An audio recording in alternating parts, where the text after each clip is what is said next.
नमस्कार।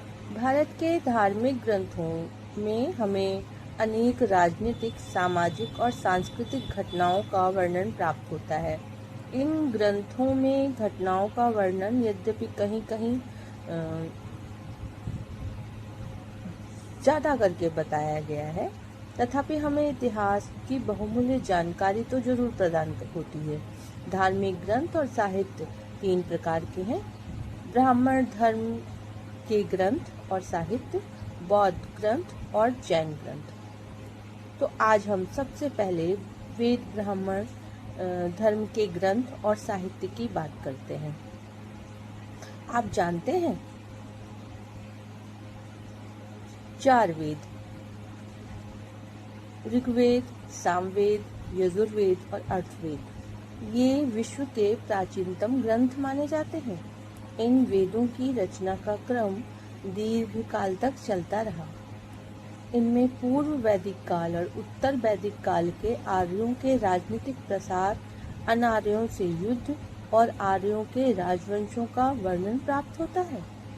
इसके साथ ही हमें आर्यों और अनार्यों से जो युद्ध हुए उनके बारे में पूरी जानकारी मिलती है।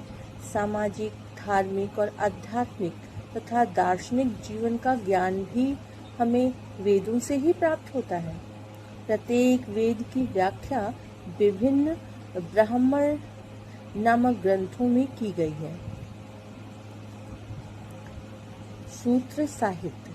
सूत्र साहित्य के द्वारा भी भारतीय इतिहास की जानकारी प्राप्त होती है। सूत्रों के 3 विभाग हैं: कल्प सूत्र, गृह्म सूत्र और धर्म सूत्र। कल्प सूत्र में वैदिक यंत्रों का वर्णन मिलता है। गृह सूत्र में संस्कारों, कर्मकांडों और मौसमी यज्ञों का विधान किया गया है।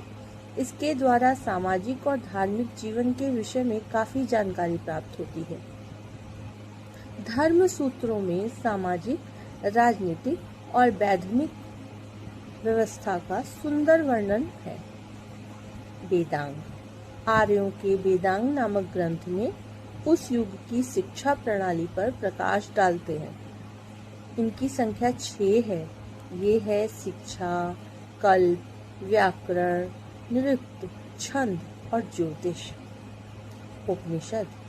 उपनिषद में आर्यों के उस धर्म की व्याख्या की है जो कर्म कांडों और अंधविश्वासों से मुक्त होता जा रहा था। उत्तर वैदिक काल में शुद्ध